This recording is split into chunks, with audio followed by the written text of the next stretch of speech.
All right, everybody, welcome to coverage here of the MagicOnline Champion Showcase here. We're about ready to get you started here on round number 2 here of our Vintage Cube. Now, reminder, everyone, this is the spot where we're going to have 4 players that are going to be undefeated. After this, 2 players that are going to be going on to be battling it out for the winner of this pod, which will go straight to the World Championship, straight to the grand finale. And of course, all the other players, they're winning money along the way, but we're definitely going to be focusing on the winners here to get it going. So let's take a look at a head-to-head of our next 2 gamers we're going to be watching here, and it is Karl Sarap on the left versus Matthew Wright here on the right. We just saw Matthew Wright win with that really cool Gruul deck. We had Karl Sarap win via the Legacy Showcase qualifier. I'm just guessing he played Doomsday. Did you ever hear what he won with there, Anuraag?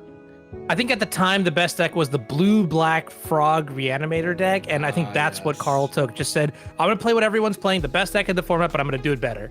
Yeah, and Karl Sarap, of course, is a phenomenal Magic player. He's made it to the top 4 of the World Championship the year Nathan Stoyer won, as well as just had a lot of great results on the Pro Tour. He's been playing Magic for 13 years, the longest out of anybody else, with a very good win rate, playing a ton of games. With Matthew Wright, just kind of beginning, but really making a splash, really making a name for himself, and has some really nice play. Saw him in the Arena Champs as well as the MagicOnline Champion Showcase, so he is really dominating across all platforms as well. So let's take a look at the decks. We're going to take a look at Karl's deck. We saw him draft a little bit. This is this black-white deck that we thought looks okay. I mean, there's not a ton of power or any power for that, but still got the W there, Anuraag. Yeah, absolutely. And while we don't have power, we do have a couple iconic artifacts. I'm going to go ahead and start out with talking about the One Ring. This is a card that has basically taken over Vintage Cube by storm. It's powerful just like it is in Modern, where it was recently banned. You have it in play a couple turns and you just generate so much value that it is near impossible to lose in any strategy. That being said, we have a couple of ways to accelerate it out with Chrome Mox and Mox Opal, but the bread and butter of what this deck is trying to do, we are an Orzhov value deck that is mixed in with a little bit of aggression. So you're going to see cards like Ocelot Pride or Usher of the Fallen come into play on turn 1. We've got combos in our deck like Overlord of the, I think it's Whispers alongside Felia. Yeah, really, really cool stuff here. So we could see fireworks as fast as, turn 4, which admittedly, isn't fast per, some of the matches that we've seen already, but there's a lot that this deck can be doing, and I'm looking forward to it. Yeah, 4 turns. Tangrams won in 4 total turns the entire match. So I don't know if that's explosive here when it comes to Vintage Cube. But let's take a look on the other side for Matthew Wright. This is the Gruul deck we just saw here in round number 1 for our backup match. Taking down the match here. Good Gruul deck. Anuraag, tell me a little bit about this one. And the matchup versus Karl. Who do you think is going to take it down? Yeah, so this deck is your pretty much de facto Gruul's type aggro strategy where, you're just trying to get on the board as fast as possible, rush your opponent down, and then finish the game with burn spells like, Bone Crusher Giant's Stomp, or maybe the down tick from something like Minsc and Boo Timeless Heroes for lethal. In this matchup, what I expect to see is it's going to be a little bit closer than we saw before, because Karl actually has access to cards that, can get on the board early, which is not what we saw in the matchup against Ramos. That being said, it's going to really depend on how we're going to sequence some of our removal spells, from both sides of the table. And I think if we're able to land the One Ring, Karl's going to be a clear favorite. It really is, you could make an argument that Minsc and Boo, has an impact, but I think the One Ring is just certainly much more powerful. And in the matchup, Karl's going to be playing the control role with a lot more removal-based elements. I see the Shriek Maw, the Bone Shards. These are going to be critical in slowing down the Gruul aggression, and that's going to be what decides whether or not Karl or Matthew wins. I just can't wait to see the One Ring, and Karl's just like, all right, got protection, I should be safe, and then Bone Crusher downs like it was doing in Modern to just to stop the prevention and still win through the One Ring protection. I think that would just be awesome. So, all right, let's figure out who is going to take it down and earn our first slot into the grand finals. Let's jump on into round number 2 here at the MOCS. All right, so starting it off already, Karl on the play here, gets a Ghost Vacuum to start, has the namesake card here, the One Ring like we were talking about, but only 2 lands. And on the other side, how are we looking for Matthew's hand? Yeah, Matthew doesn't have access to some of the turn 1 aggression, but a lot of our other cards here are just fantastic, right? We have the top end in the form of Minskin Boo. We even have Bone Crusher Giant, which we could just stomp on turn 2 and then play back on turn 3. Yeah, I think overall, this isn't maybe like the best draw that Matthew could have, but what's kind of interesting is we will see the battle between past and present, the One Ring against Minskin Boo Timeless Heroes. And if I have to be completely honest, it's going to be, I suspect the One Ring will be the winner. Yeah, I would agree. So here's Magda. This is going to be really interesting because now Fila can come into play without getting stomped, and Karl does have the ability to just cast Blade Splicer, attack, flash out Blade Splicer, get 2 golems, and then probably offer the trade here with Fila and Magda. But I mean, that was the big cost, where if Matthew didn't play that, was able to stomp Fila and prevent a lot of this nonsense from happening. So huge start for Karl.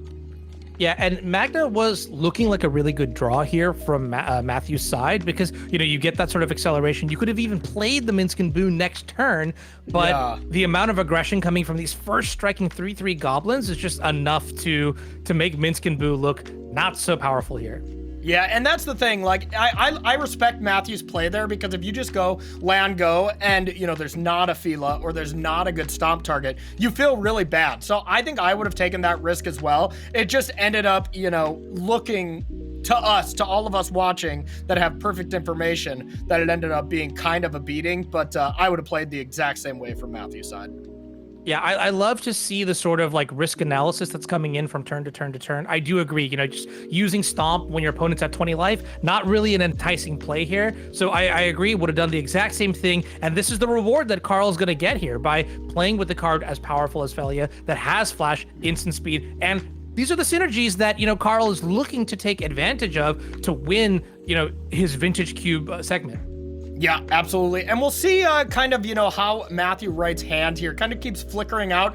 Well, we do screen capture to capture these games, to capture their hand. So if they do switch between their screens, as we're going to kind of see throughout this tournament, unfortunately, we do kind of lose that feed to their hand. So sorry about that. By design, kind of something we have to deal with as we go. Yeah, I mean, it is open deck list, so being able to look, cross-check your deck and your opponent's deck at any given point of time is something that you are, you know, you have access to during these online tournaments, which is pretty unique here. Speaking of unique, I guess Mana Screw not hitting your 4th land on time happens to me all the time. Not able to play the One Ring this turn, which is kind of a big deal. Not being able to play the One Ring, not even be able to play Steel Seraph as you need double white. So Kin Portable Hole here as the only option. And I think, you know, since Karl's mana will be really tied up if he draws any land, I like this. Just jam Portable Hole, get rid of the Spring Heart Nantuko, and hope to draw land here. All that being said, with Karl missing a land drop, of course that hurts a bit, but I still think he's quite far ahead. Yeah, absolutely. With 7 points of power in play. And, oh, all right. What comes around goes around. Matthew also not having the 4th land for the turn here. Now, fortunately, Matthew has a decent number of playables. We have the Lelia that we can deploy this turn. Or if we wanted to, we could, you know, not necessarily use our mana the best, but Smuggler's Copter could also come into play and, you know, sort of help the board a little bit. Is there a land? Really looking for a land here from Matthew's side. We'll see if we're able to play that after this. But no. Old? No land. It wasn't. Okay. So we have the Squadron here, which is at least a body, something that Karl can play. But once again, a solid miss here, as land 4 would have been ideal. But, you know, still putting any kind of pressure on the battlefield is definitely what Karl wants. Like, I would have even been curious if he drew a Plains, if he jammed Sarah Paragon, Steel Seraph, or the One Ring. I think the One Ring would have been the last thing played on a battlefield like this. I think Karl is just so far ahead, he'd want to press his advantage. Yeah, I think at this point, you know, with both players sort of stumbling and Karl having the better board, you probably just end up using the One Ring as a way to get in some interesting attacks rather than actually leverage the card advantage version of it. But like you've got the Sarah Paragon that can buy the Felia back and things like that, which I'm pretty much looking forward to. Of note, by the way, the Ghost Vacuum did not target the Felia, so that tells you like a little bit of the push-pull in where Karl is thinking about how the next few turns will play out, given that he draws the lands as necessary. Yeah, you never exile the good dog. Absolutely not. Leave that dog alone. Okay, it already dealt with enough having to attack Magda. All right, well, the board is going to develop here for Karl. Securitron Squadron from the Fallout set is a really cool card here. Squad with the tokens and the ability. Also kind of pairs alongside nicely with the Sarah Paragon. So we'll see if that is a synergy that Karl is looking to use. Yeah, absolutely. And we'll see what we reveal here as another card. Being able to draw 2 cards here from Matthew is great, but the thing is, this Lelia really can't hold back, on defense if you want to be drawing that extra card. And there did hit the 4th land. That is huge. Being able to play Minsk and Boo post-combat, not ideal, but I still think it is good enough.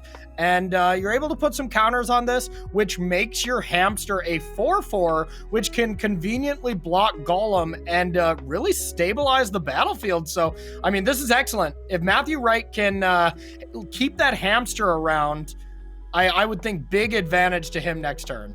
Ooh. Yeah, what's interesting is that if you sack the hamster, you could draw 4 cards, deal 4 damage to something, and you really start then pulling ahead here. So to deny those resources, Karl is going to have to go through some interesting attacks, because the way the hand is shaping up right now, there's really nothing. And it's really unfortunate that we're not drawing that 4th mana, because we have all these really powerful spells in our hand that we just don't have access to.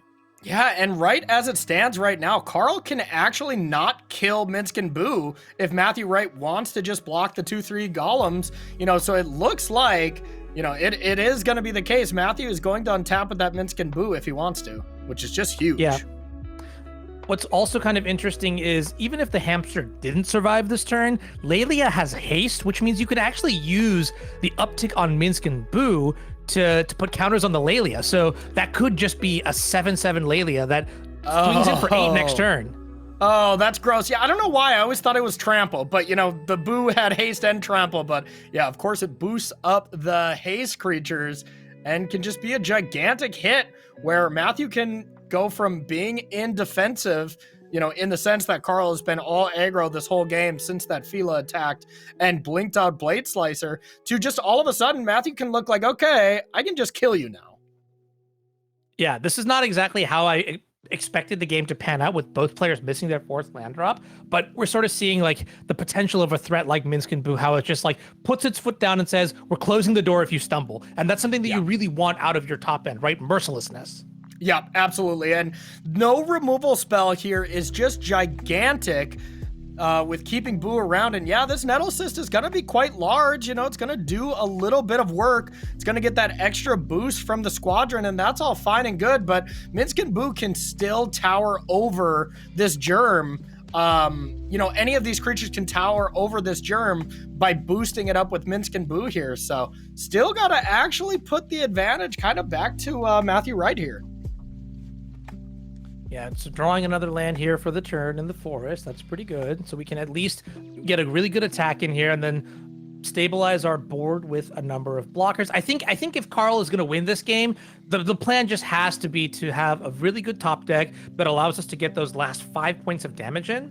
Yeah. Because I don't think playing fair is necessarily going to work out, given that there's an active Planeswalker that is getting multiple untaps and activations over the course of time. Yeah, I mean, Steel Seraph sending a creature to the skies looks like the best course of action for at the moment to me, to be able to push something over the edge. So, if Matthew sees that coming, maybe getting a Smuggler's Copy down as a panic button might be the thing to do.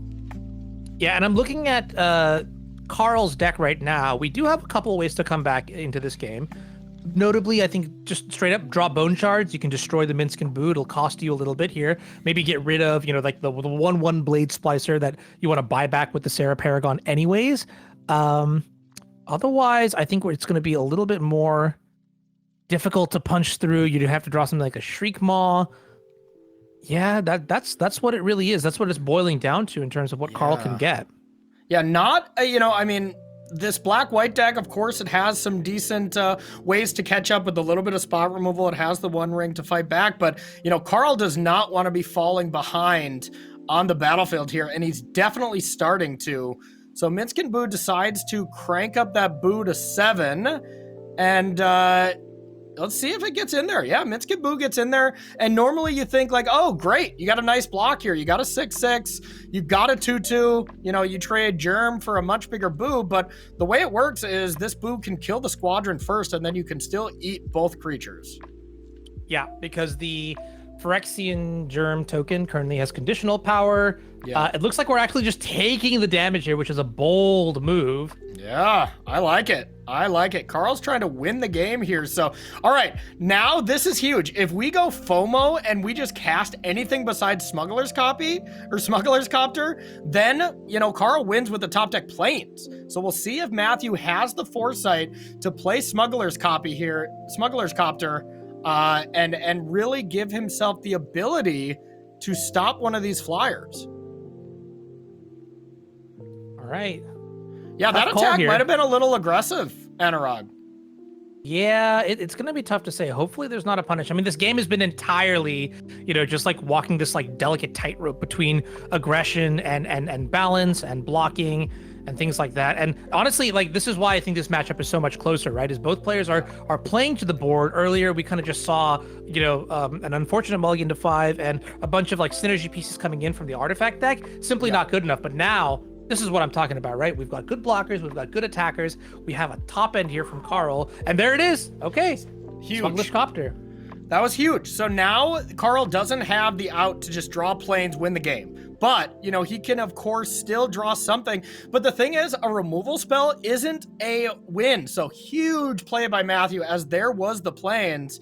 And now we have Steel Seraph. Now, I believe it's still not game. I mean, you can send the Germ to the air, then that gets chumped, and then Lelia blocks the 3/3 Golem, and Matthew would go down to 2. But maybe this is just a lifelinker and start trying to win the game that way.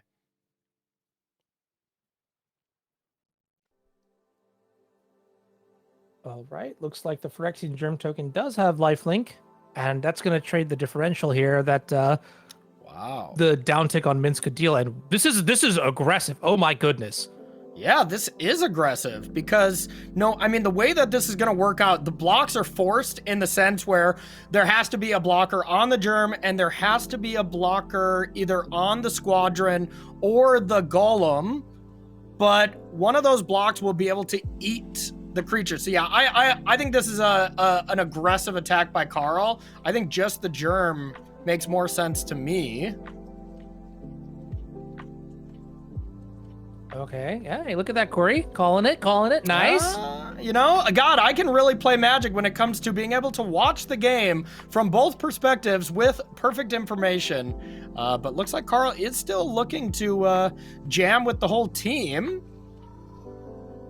So what's the downside? Oh yeah, we're doing the combat zone dance now, where we're sort of like doing all the calculations, and looks like we're gonna finalize with the Germ token and the construct coming into play, or into the red zone rather.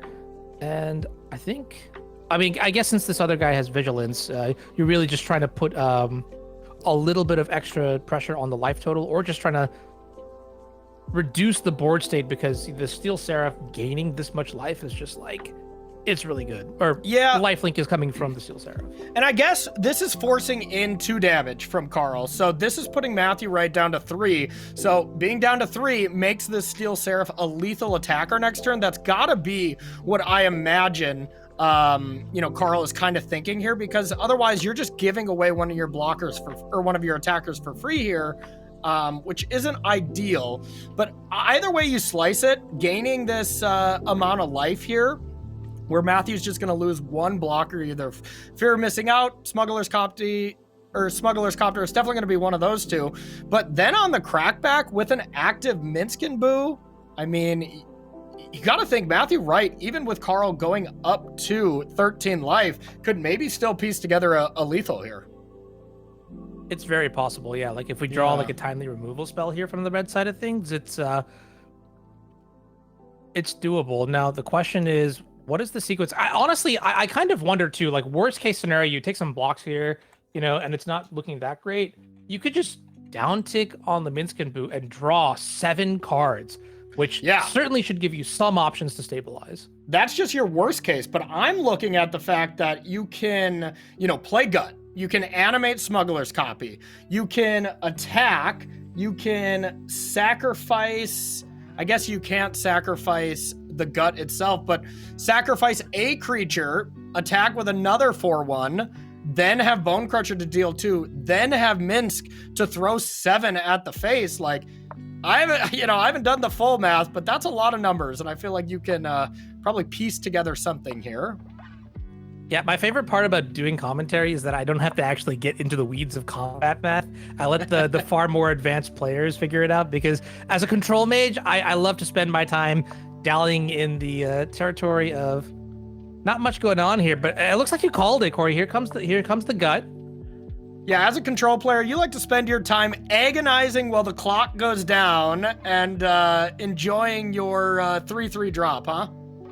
That is absolutely true. I like, for me, it's like the Bane quote, except I was molded in the red zone, and that's with my clock under 5 minutes, Yes, 100%.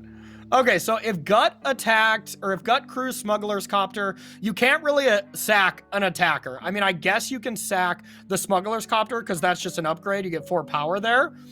And then this Lelia, the Steel Seraph blocks the Lelia. You take 11, Karl goes down to 2, and then Minskin Boo deals 7 more. So, I mean, it was not even close, right? Like, I mean, I think Matthew Wright has 18 damage. That's actually so ridiculous. And that makes me wonder if like, I mean, a lot of this stuff was on board already. Should we have attacked as aggressively as we did? Perhaps Karl was actually just posturing to, maybe that was the best out there. Yeah. But this is decisive. Yeah, because honestly, without the gut, without the FOMO, without the Smuggler's Copter, yeah, I mean, the Bone Crusher and the gut were unknown. I think if Matthew Wright had either one of those, it was lethal, but, Karl didn't know that, so he played to the best of his outs, and Karl just recognized, like, okay, if I attack like this, and sure, Matthew has a piece of removal, or has gut, something to push in some extra damage, I'm going to lose anyways. So, Karl put himself in a position where maybe he could squeak it out if Matthew's hand was just complete air. All right, now we are evaluating sideboard options here. And I see Harvester of Misery being pulled off to the side here. Kind of nice as a threat that you can cycle early on to deal -2/-2, curve early aggression, or just play it late and sort of impact the board at a larger scale. But it is two-sided, so or symmetrical rather. So going to be cautious about that, but a good card to bring in for sure. Yeah, absolutely. And we see from Matthew Wright's side pulling up Karl's list. This is an open decklist tournament, so these players have perfect information, and will be using that to sideboard the best they can. Looking at these opening hands, both players decided to keep. Man, the pace of play between these two, they're not messing around. They understand their decks, and they're trying to get you dead. Wow, I gotta say, I mean, we got a nice little curve out here with the Squadron on turn 2, followed by the Barragoyf. Sure. Check out this turn 3 Minskin Boo that's gonna come down. Yeah, I'm with you. I'm like, yeah, this is a fine curve out from Karl. Fine, creature into 2 creatures. But I'm with you. Matthew Wright's turn 1 Tomb into Jite and this 3-drop plus Minskin Boo. Like, I am all for Matthew Wright's draw here. It looks incredible. All right, let's see. Oh, okay. Interesting here to play the portable hole here. I guess, you got to kind of play to the board here, which makes more sense. But, I mean, we saw what Minskin Boo could do over a course of a couple turns in a congested board state. Now we're sitting in a place where it has full reign to take over. And I think we're going to see some hamsters getting into the red zone. Yeah, I mean, this looks great, right? Like, sure, you might just want to attack with both. I mean, this is turn 3. You're attacking for 9 points of damage. Karl just has a Grizzly Bear with Vigilance and is about to put 2 2/1 flyers into play. Like, I wouldn't be the slightest bit shocked if, like, Karl was just like, yeah, you win. You know, like, I know he won't, but, you know, being able to have the Overlord, put in a couple creatures, and you get the extra boost thanks to the Squadron, I guess is decent, but huge advantage to Matthew. Yeah, and I'm trying to see if there's any ways for us to deal with a 7/7 traced trample haste. Yeah, I was thinking about hamsters. Yeah, and I mean, we use the portable hole, which is like the cheapest option that we have. We do have a couple other things that we could do, like the Shriek Maw that we might be able to pick up. I mean, that's just putting a Band-Aid over the problem. You know, it's like, yeah, you deal with the boo, but you haven't dealt with the thing that makes the boo over and over, you know? Like, so I just don't think there's too many avenues for Karl's deck in general to beat Planeswalkers. I think these Orzhov decks in general struggle against Planeswalkers already. And I also like the synergy here too. You mentioned trample is another keyword that Minsc and Boo can synergize with. We have the 4/4 hamster. We can also just make the Ursine monstrosity get +3/+3 counters as well. Or sorry, 3+1/+1 counters as well, which is just like, it's beautiful seeing how this is all stitched together.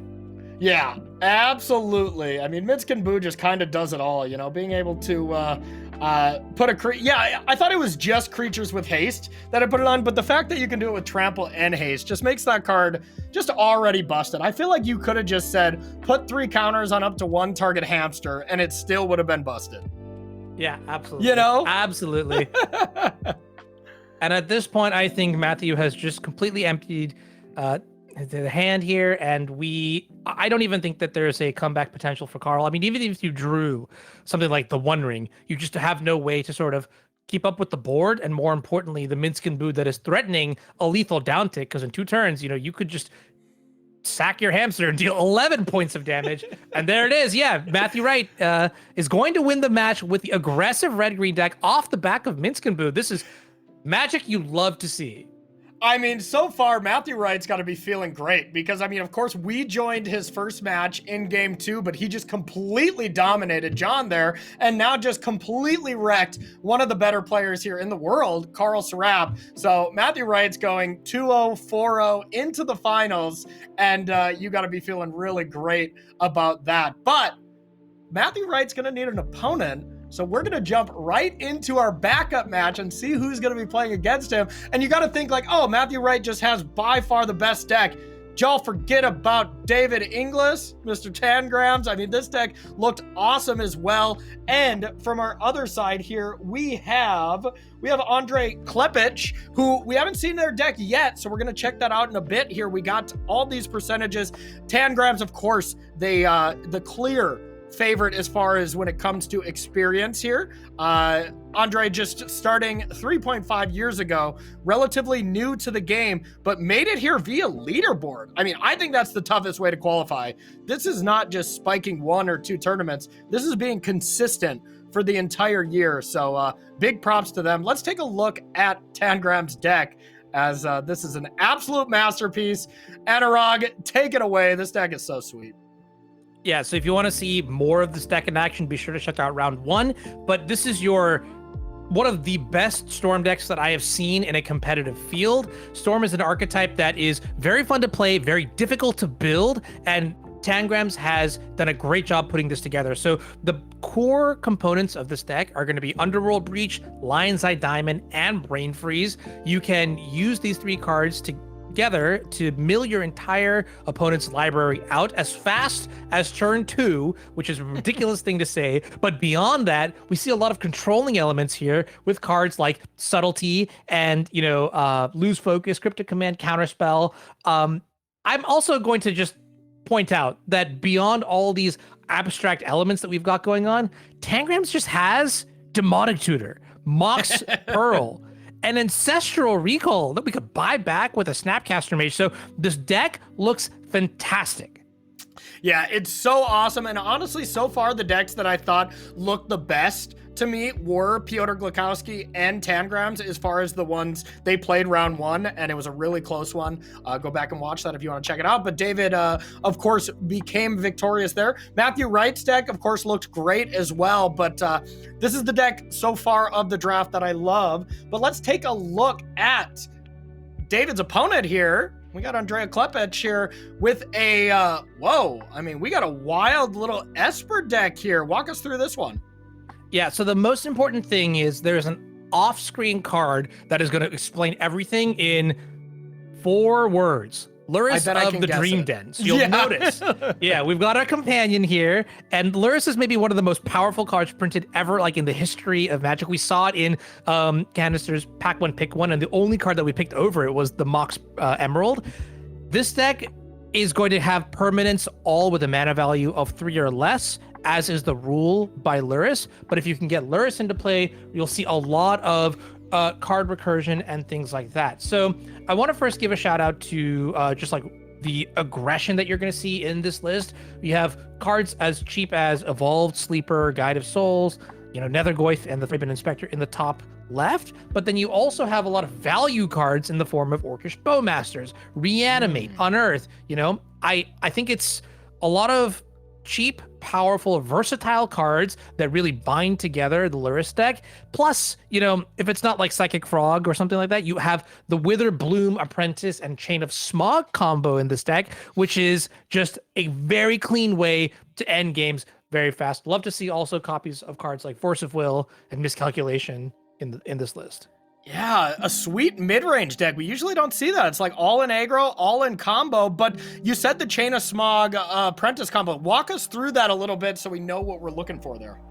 Yeah, so Witherbloom Apprentice is a card that has Magecraft, and it says whenever you cast or copy an instant or sorcery spell, each opponent loses 1 life and you gain 1 life. Now, Chain of Smog it's an older card, and it manages to fit the puzzle perfectly alongside Witherbloom Apprentice. So Chain of Smog is effectively target player will discard 2 cards, and then you can choose that person who discards 2 cards can choose to copy it.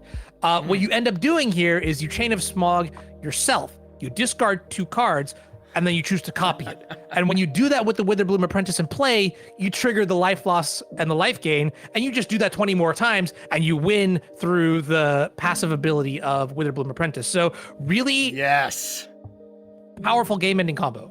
That is awesome, and I love that you said it's an older card. It's from Onslaught, isn't it? I think so. You can see the old border there. That's before I actually started playing Magic, so I've seen it in Legacy, and that's my experience with the card. But I know the card has seen play at all stages of Magic throughout history. That just makes me feel old. I started playing in Onslaught, so it looks like I'm officially... Yeah, it's because you are old, I'm Corey. officially a dinosaur. Yeah, so one last thing, Anuraag, who do you think has the advantage between these 2 decks? Oh, if I had to guess, I'm going to give the edge here to Andrei. I think the mixture of proactive elements plus, the vast amount of disruption that we're seeing in the Thoughtseize, the Chain of Smog, and the Force of Will, like these are cards that will very much so impact Tangram's ability to deploy and execute. And the threats that you have here are also just really good. Like a turn 2 Psychic Frog. We know how powerful that card is in Modern. It's going to be just as powerful here in Vintage Cube. And Tangrams doesn't really have creatures to sort of like gum up the board. So it's really just a matter of how fast can we execute. And if Andrei has the keep elements, it's going to be lights out. That is fair, but going against the double power deck as far as the advantage, that is bold to say the least. I'm going to give the advantage to Tangrams, but we're actually going to be jumping into the second game where Andrei already won the first one. So, maybe Anuraag, you'll be much smarter than me as Andrei already picked up a quick game. And whoa, is that the chain combo already in the opener? It is, yeah, but we don't have the green source. Now, green, this is definitely like an Esper themed deck. We have a little bit of green fixing in the form of Bayou, Polluted Delta, to sort of cast the Witherbloom Apprentice. I guess technically we also have Chromatic Star as well, but that's few and far in between. So we really need to evaluate whether or not this hand, which isn't exactly the most disruptive. I mean, you have Chain of Smog target your opponent, which... you want to save it for the combo. Orcish Bowmasters, which doesn't do too much against a non-draw 7 game. Mm-hmm. I wouldn't be shocked if Andrei is tanking on whether to keep or mulligan this hand. Meanwhile, David's got another hand that has a lot of potential explosiveness. We have 2 of our 3 elements, and we need better mana, of course, as well. So yeah, we'll see. David's It's close. clock is going down. So David is the one under the gun here, looking like either starting the match or, yeah, deciding whether or not to keep that one. Another thing I want to point out about the clocks is, yeah, we just jumped into game number 2. Andrei has 7 minutes left and David has 13 minutes left. So this must have been a crazy long game 1. Yeah, it must have been a crazy long game 1. And also, I think it goes to show that both players are very meticulous and detailed. When you're thinking about a format as I guess as wide as Vintage Cube, where anything can happen, you know, you can, with open deck lists, put a lot of time into sort of the ultimate Doctor Strange scenario where you're just like, all right, this is the timeline, this is what's going to happen. You can calculate everything. It does take a little bit longer, and that's you're going to see represented by the amount of clock time that is left by both players. Yep, makes sense. And I mean, playing for tens of thousands of dollars here in not only equity, but actual straight USD, you know, winning this tournament, you can win a ton of money. Plus the equity you get from going to the World Championship, you know, I mean, most of the time, last place in that tournament is usually around $4,000 or so. So just making it to the finals of this event, honestly, just making it to this event is a huge accomplishment, but making it to the finals of this event, you feel like you're on top of the world. And I think all of us as Magic players would snap that off in a second if you could, going into, you know, your first qualifier event on MagicOnline or something like that. Now, looking at David's hand here, we've got a couple key cards that I want to give a shout out to. Counterspell is naturally just going to be a good card. Tishana's Tidebinder is a pretty exciting way to actually stop the Witherbloom Apprentice combo. Okay. The Magecraft is a triggered ability, so if you can flash Tishana's Tidebinder in at the right time, boom, that's lights out. Okay, all right, that's a nice way to interact there. And, you know, we are seeing only 4 cards in hand for David, as he did take a mulligan on that close-ish hand. You know, he's definitely tanking about it. And now we're going back to Andrei. And now you have the choice. Do you want to leave up Orcish Baumeister? Do you want to Jace? Or, you know, you could always Phantasmal Image. Kitsa decides to Baumeister proactively. So David can't have any counter spells available. And there's no kind of timing restriction where, you know, you could go to end step. Then Andrei would flash in Baumeister, and then in response, Kitsa can draw a card. So I like that aggressive, proactive play from Andrei. I love seeing this main phase Orcish Bowmaster so much too. I mean, you know that with the deck list available, there is a copy of Ancestral Recall looming somewhere in David's hand. And David's seen like 14 cards. It's possible that, you know, that one of those is an Ancestral Recall. So this is a very heads up play here by Andrei. I'm very impressed by it. Yeah, that's awesome too. So look at this. We have Phantasmal Image, which, you know, this presumably is going to copy an Orcish Bowmaster and get, you know, just the ability where Ancestral Recall is basically uncastable. And if it gets countered here, you can just reanimate it. Great sequencing here. Absolutely great sequencing here. And it's kind of interesting too, you know, this is kind of how I envision this style of deck playing. If you've played any Vintage before, this is a similar play pattern that you'll see out of the Esper Luris decks in, you know, the Vintage Cube Progenitor, actual Vintage, where you're really just playing this like denial style based deck, which is Orcish Bowmasters, you know, a lot of counter spells, and then you generate an absurd amount of value with Luris and Mishra's Bauble and whatnot. So kind of exciting to see that this is the same game plan that's being executed. Cards will not be drawn this match. Yeah, really incredible stuff, you know, unless David is about to combo off. But yeah, I mean, looting for him is something he very much wants to do. And that is looking like that avenue is being taken away. So yeah, remember, for Andrei's size, look right below his picture there. There's that little heart on the far right side of, you know, the clock, all that kind of stuff. That is the companion. You know, you click that button, little Luris is going to pop up, pay 3, get it to your hand, and then be able to put it onto the battlefield is awesome. And the nice thing about these Luris decks, and specifically Andrei's Luris deck, is, you know, has Reanimate, has Unearth, has these abilities to be able to get Luris back, even if it were to die. So kind of just has this never-ending cycle of value. Yep, and we're gonna see Tishana's Tidebinder. I like this execution. Basically, the problem with holding up your interaction at all points in the game, yeah, okay, that treasure cruise does not look so great on this battlefield. No. is that you're going to get caught at some point without, the mana to deploy one of your pieces of counter magic. So I like just using your mana here, using the Tishana's Tidebinder, and then relying on the counterspell maybe at a later point in the game, but actually being able to cast it. Yep, totally agree with you. Decides to just block with this Phantasmal Image to presumably reanimate it next turn. Now, the counterspell is available for that, so you just kind of, air quotes, threw that away.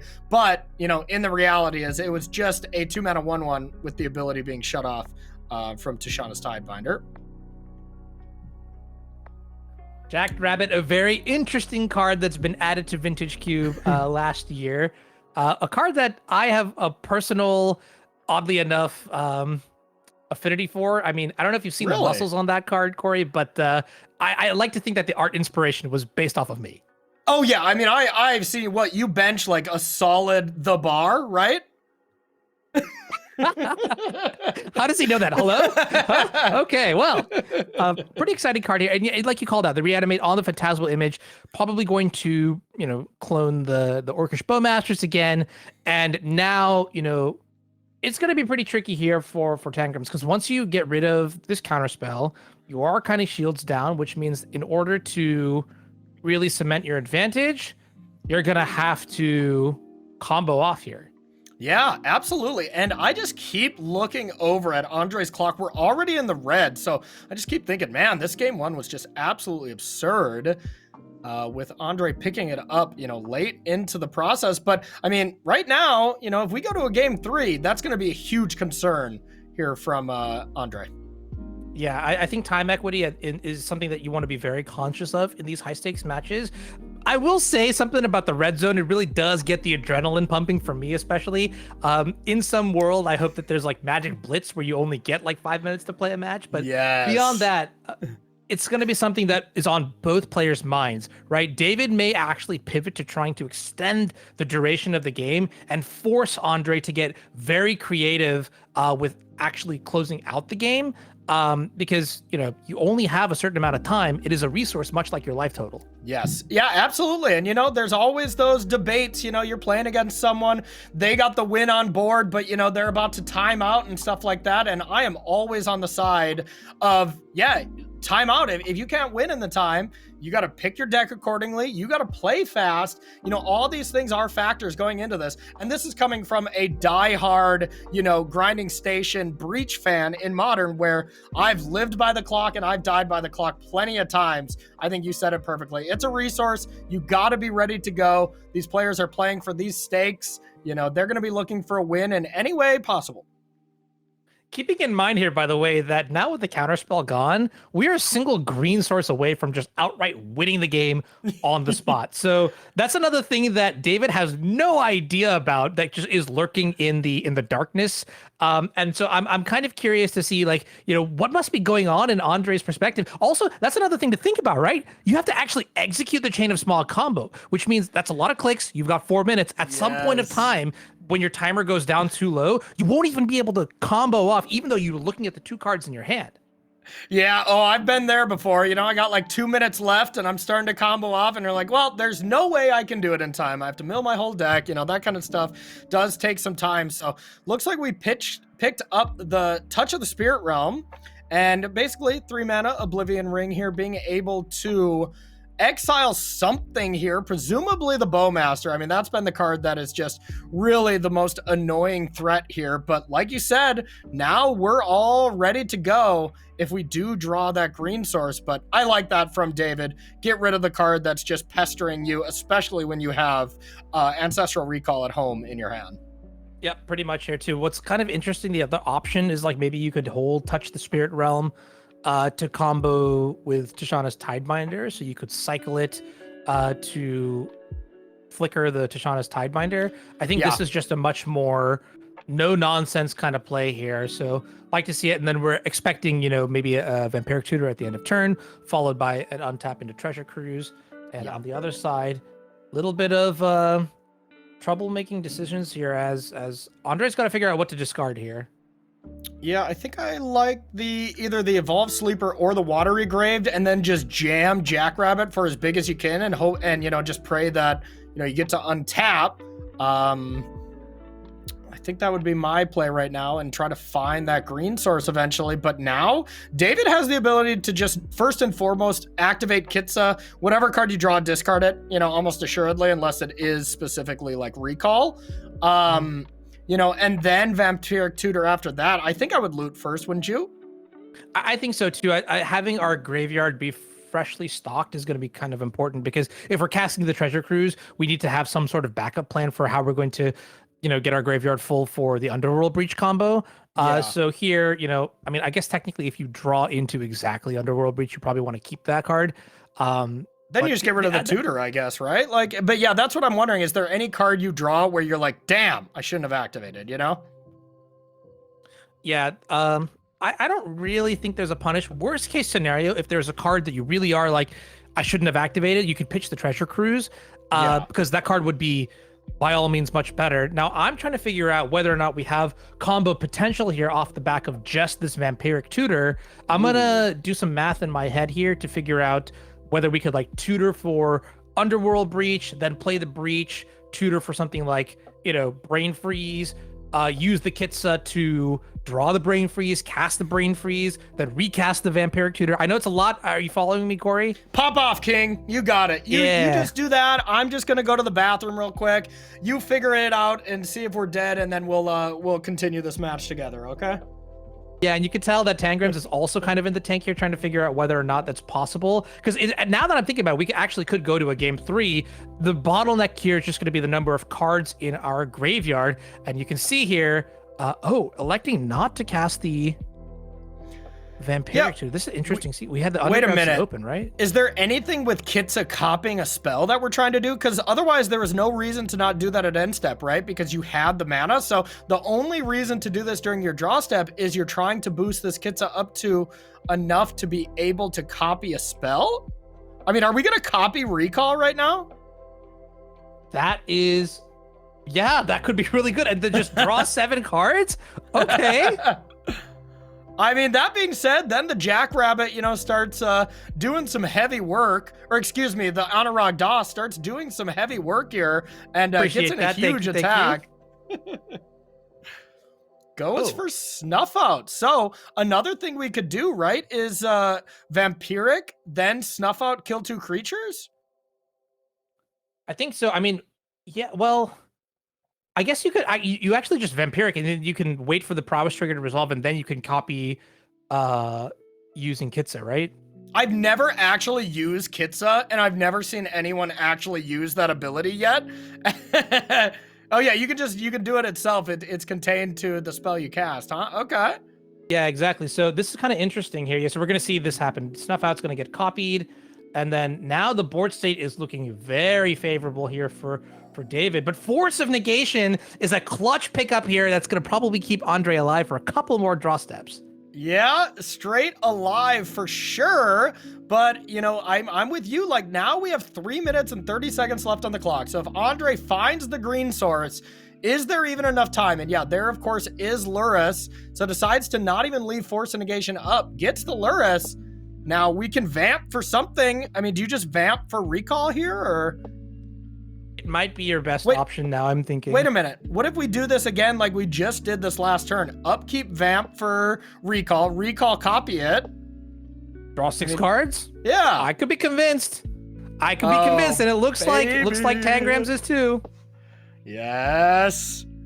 Okay, Tutors with Kitsa is busted. I have officially decided. And now we've had all this talk about the clock here from Andrei's side. Now the clock for David is coming up too.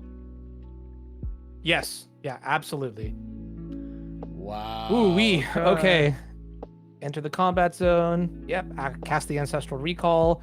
Prowess pushes up to 3. Ancestral Recalls. Yeah. Yes. Oh, baby. This is an absolute dream here. 2 recalls on the stack. Some said it was not possible. Okay, now the subtlety actually covers up a green source winning the game, right? Yeah. Okay, wait a minute. This has been a great game, and I think what really makes it so much more exciting is that the time is just ticking down. Click, click, click, click. So a Thoughtseize off the top to pick apart the Subtlety or Cryptic Command to then be able to get Lurrus into play and play Evolve Sleeper seems pretty nice. And yeah, David F6 said, you know what? I'm not going to Subtlety anything. I'm just going to try to combo off. And yeah, now David's under the pressure because remember, David has to win 2 games with 3 minutes. Yeah. Do you think we could really make it to a game 3? That's such a bold thing to say, Corey. I like it. I like the call. I like the take. I mean, I'm planning for, what could possibly happen. And then at that point, either of these players winning game 3 might come down to some kind of clock warfare. I think so here. Yeah, now we're deciding what to play off of the Lurrus here. I guess the choice is going to be Jacked Rabbit, which works perfectly with the Lurrus. The X cost doesn't actually count for the restriction that Lurrus places, but that's going to be met with the Subtlety. And I mean, these are kind of forced plays now. Yeah, the non-pumped rabbit there. That's definitely the Anuraag DOS. All right, so we see both players kind of hover over their blue spells. It does look to be the case, like, yeah, if David casts this on anything, we're probably going to see this force because, well, you can just straight win the game next turn. Oh, man, this is close. Yeah. I'm at the edge of my seat right now. Looks like we do the blind loot to just get more cards into the graveyard. It wasn't Underworld Breach or anything, but balance? Ooh. I don't think that's very good right now. Yeah, I don't know how to evaluate this card. I mean, at the worst case scenario, you could just loot it away. Yeah. I mean, you could cast balance and make Andrei discard his hand, and that's fine. And that'd be so funny too, right? You just see like a nuclear bomb get discarded in Witherbloom Apprentice and Change of Smog. Yeah. Problem is that there's Lurrus though, right? And that's really good against balance. Yeah, for sure. And here is Chain of Smog just saying, all right, we both discard a card. Or both discard our hand, but with Lurrus in play, you have that value to be able to replay what Phantasmal Image right now looks amazing. Or Jay, sure. Corey, I know this was just literally happened 3 minutes ago, but wasn't this the game where Kitsa cloned an Ancestral? Oh my, that's a big draw. Okay, I mean, does this win the game? Probably. Oh, that's tricky. That's so tricky. So the bottleneck is going to be mana for sure. The downside here, though, is that now that Yawgmoth's Will is active... Oh, we just kill all the blockers, right? No, I guess... Can't kill all the blockers. Oh, we can kill all the blockers. Okay, so we just kill all the blockers and we attack for 7. That's the fastest combo, it looks like. Right? Or does this get blocked? Yeah, okay. I guess does not have the ability to kill the last blocker, but just kind of F6 value there, getting Tishana's Tidebinder into play and saying, okay, I'm going to win the game next turn. Now, there's an Unearth, though. Against the Lurrus. Now you need a flying blocker, though, for sure, which that's not a flying blocker, 23. So... Baleful Mastery. You don't even need it, right? You just kill an attack in the air. And that's going to be David winning game number 2, sending this to a game 3 with both players sub 2 minutes on the clock. What the heck is going to happen? I don't think anyone can win in that amount of time.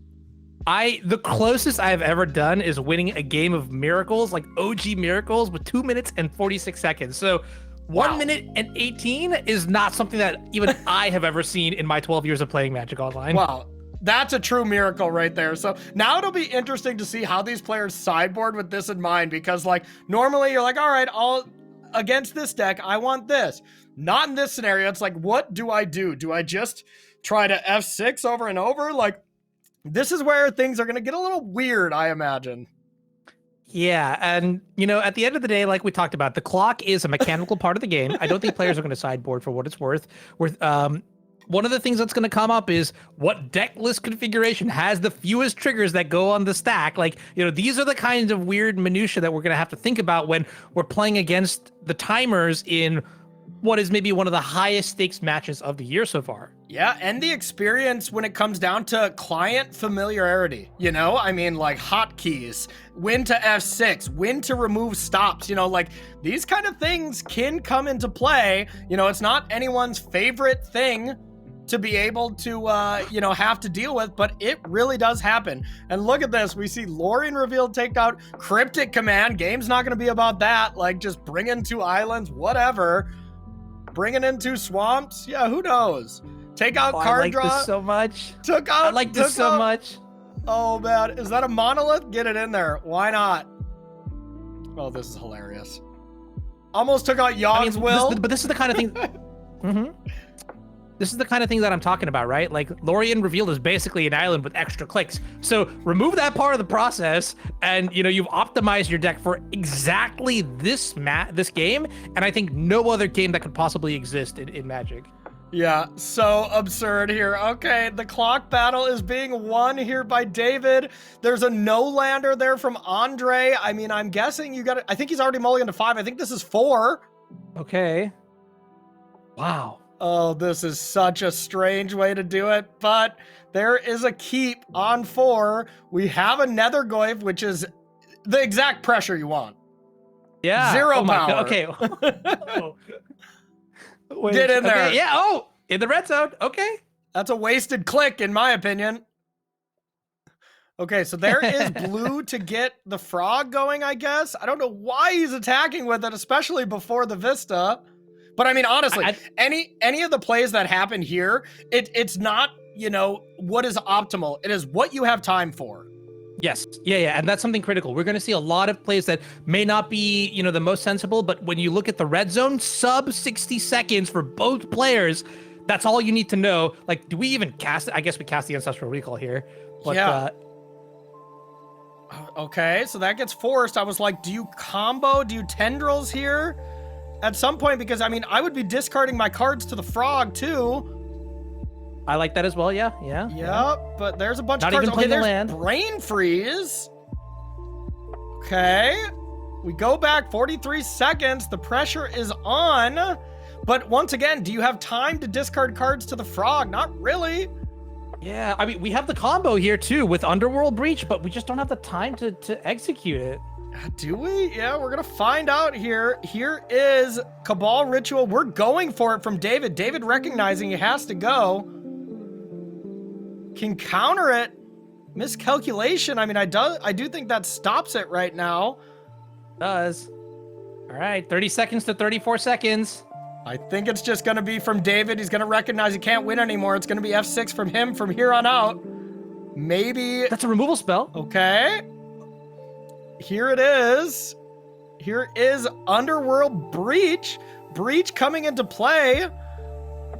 Now you can brain freeze yourself to try to find the combo, or wait, I just don't think he's gonna have time.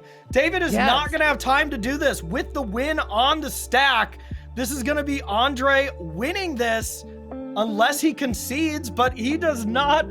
Andrei, Klepatch takes it down, and when we came into this match, Andrei was the one with the clock problem. So we thought that was gonna be the only way it would end if it came down to the clock, but ended up being David went for it there instead of trying to do the whole F6 battle type thing, and ends up losing to time, and Andrei advances to the finals to play against Matthew Wright. That was insane. That's so great. And the crazy part too is the very last draw that Tangrams had with the Spar's headquarter in play was Touch of the Spirit Realm. So we could have played that, unless I saw it wrong, we could have played that and just exiled the Psychic Frog, and then, you know, it would go down to like, you know, the F6 battle, which is kind of like tossing a coin here, but like, with 17 seconds left, could you really execute the Breach combo? Yeah, I don't think so. Maybe he was hoping that, like, hey, I presented the combo, maybe he'll concede. But I mean, that's just not what it's about at this stage of the game. Like, there were spots when David tanked. There were clearly spots, you know, when Andrei tanked as well, especially in that game 1. And you know what? I mean, that comes with the territory here of a Magic Online event. Really feel for David Inglis for sure, because especially he had the win, you know, was ready to head to the finals with an insane deck, you know, a 9 out of 10, maybe better. So really feel for him, but it's going to be either Andrei or Matthew that is going to advance to the grand finals already. Looking at our player overview, Anuraag, I don't think those would have been the two players that we would have picked. Yeah, no, absolutely. I mean, when you look at how powerful Canister's draft was, with MOCS Sapphire, MOCS Emerald, that really is, I expected him to be in the finals, or at least, 2-0 going into the finals, same thing. But yeah, like he got paired up against Tangrams. Tangrams had maybe the most broken deck, and the only thing that defeated Tangrams was just Tangrams. So that's how good your deck is, right? So that's who defeated yeah. yeah. So I don't know, one way or the other, I know we're gonna have a very exciting finals match here, which is gonna be the highest stakes so far. So I'm looking forward to that for sure. Yeah, no kidding. So we're going to take a break, but before that, we're going to do a quick giveaway here. We're going to give away 500 more play points. Make sure to comment below. Start chatting with us. I know I'll be in there as well, chatting it up a bit and, commiserating with Tangrams as well for timing out and chatting with all of you below. So make sure to leave some comments. Maybe I'll be responding. Maybe Anuraag will be responding. And whatever comment has the most likes, or maybe our favorite one to check out, we'll be giving 500 play points to a winner from each video you see here at the MagicOnline Champion Showcase. So yeah, make sure to leave some comments. We're going to take ourselves a little break, and we're going to be back with the final round here of Vintage Cube to see who's going to be in our grand finale here in just a little bit. Stay tuned.